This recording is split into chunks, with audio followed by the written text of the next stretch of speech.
Good morning. Happy Thursday. Today's video is brought to you by Tracy Tries. Because Tracy Tries doesn't have a sponsor.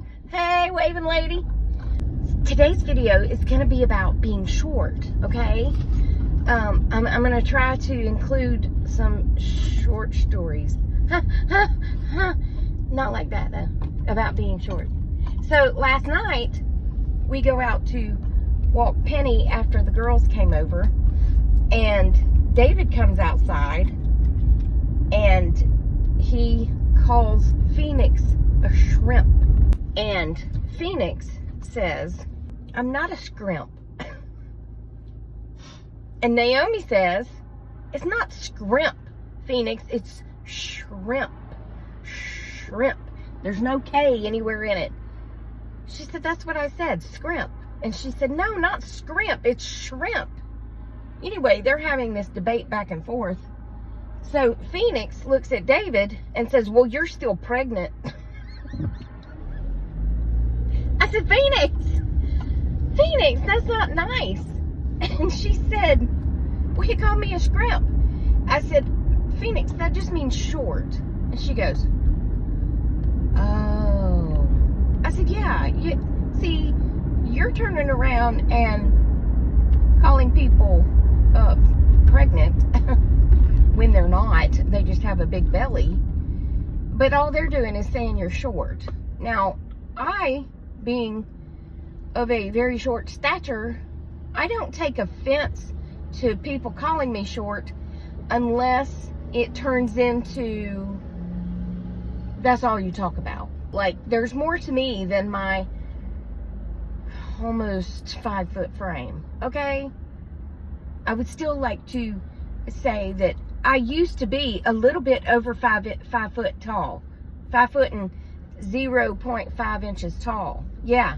However, when I broke my back, I shrunk, and now I'm below 5 feet tall. But I'm still going to claim that 5 foot, okay? Because I earned that 5 foot, okay? I worked hard to get to that 5 foot. But, yeah, I don't take offense to it unless it just becomes the only thing you want to talk about with me, right? I mean, that, you know what I'm saying? I don't care if people call me short. I don't care if people go, "Wow, how tall are you?" And sadly, I've done that in the elevator at the sheriff's office. When I got on the elevator with a extremely tall person, I'm like, "Wow, how tall are you?" And then I thought, they might not appreciate it. It doesn't bother me, but, I should probably rethink those decisions. But when you run into somebody 6'9" and you're 5 foot tall, that's a big difference, My friend Kim, who works in accounting at the sheriff's office, she called me one day and she said, "Hey, can you come up to the window? I've got somebody that needs some open records." And I said, "Okay." So I get up and go bouncing up there, and there is a deputy standing there who is 6'9". We call him 6'9". And I walk up next to him and I say, "Hello." And I said, "Where's the person who needs the open records?" She said, "Well, there's nobody up here that needs open records. I just wanted to see you standing next to him."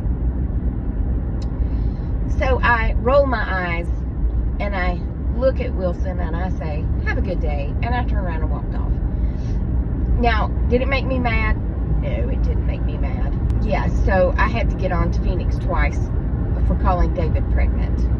And I've told y'all that story, that she asked him if he was pregnant, and he said yes, because he's funny like that. And she said, "Oh, I didn't know you were gay." What? No, that's not how that works. No. Moving on, I've told this story before too, but the time that I booked in the little person, and he was below 3 feet tall. I can't remember exactly how tall he was, but my countertop was like, I had a regular countertop, which I think is an average 36 inches, right? 3 feet. And then I had another countertop that come up another foot, and that's where they put all their property. And, you know, I rode up there, and then I would sit down, and there was the computer to start booking them in. And I was like, where is he? And the cop's doing like this, and I'm like,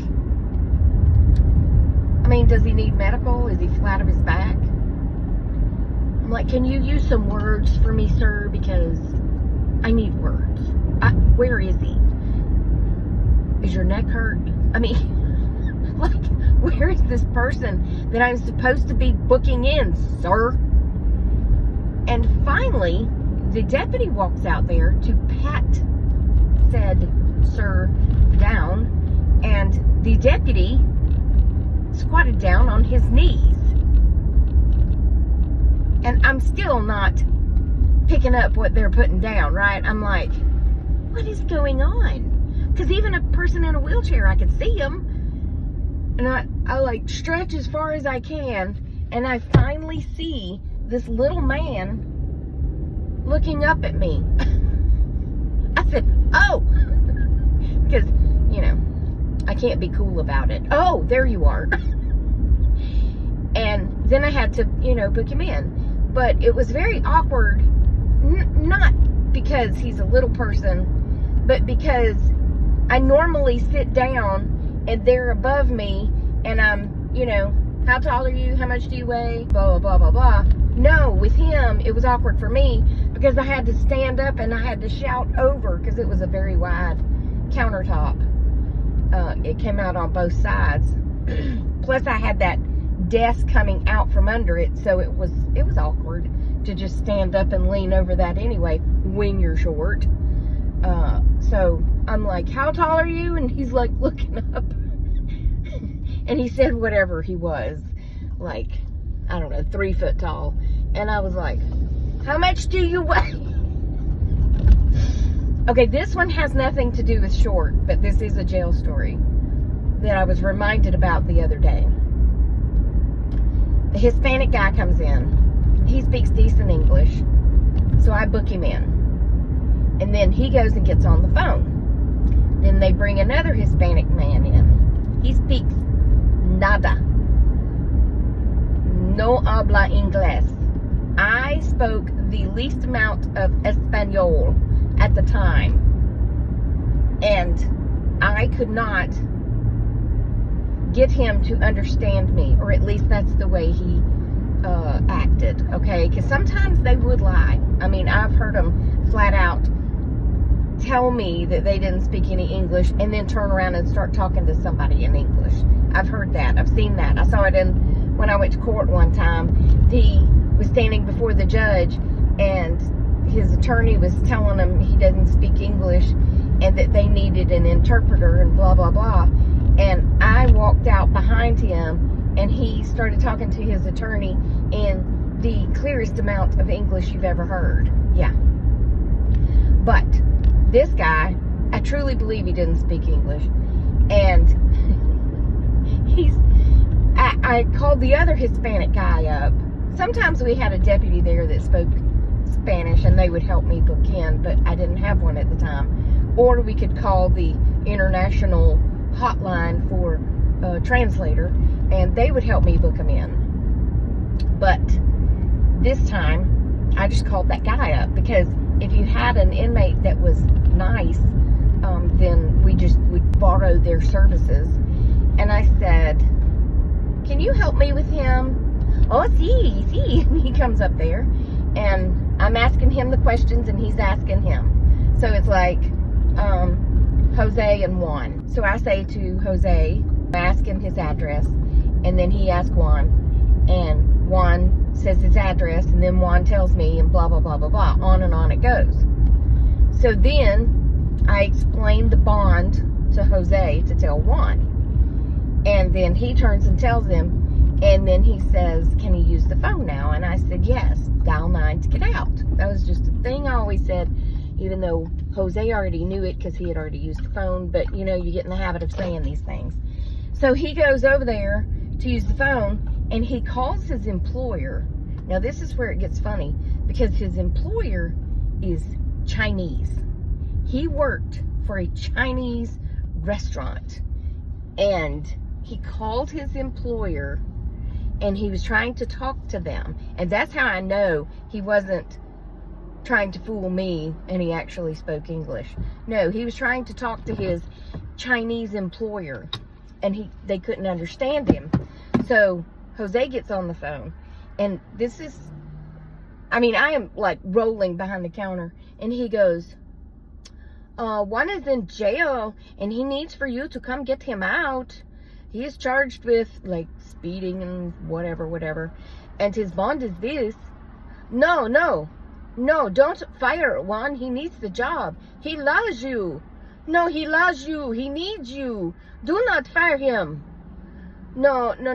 He's a good person. He needs you to come get him out of jail. I'm switching up all my accents. Anyway, he hangs up the phone, and he looks at Juan, and he looks at me, and he goes, they fire him. I was like, oh no. So then he has to explain to Juan that he just lost his job. And Juan's looking around like, what happened? I mean, I felt sorry for him at the time. I did. But it was also so funny because the guy pleading for this guy's job over the phone, he didn't even know him. It was so fun to work there at times. I mean, it really was. We had a great time. There was always funny things that happened.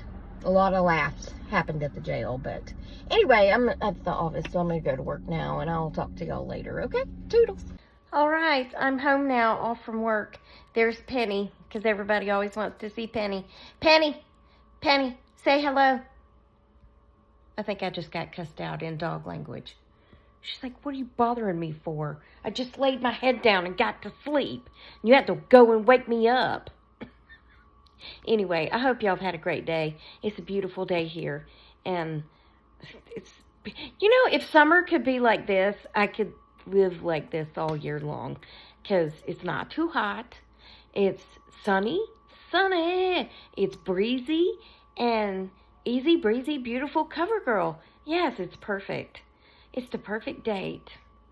You just need a light jacket.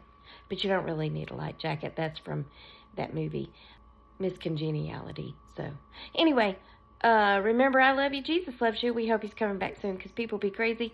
And I'll talk to you on the next one, okay? Toodles!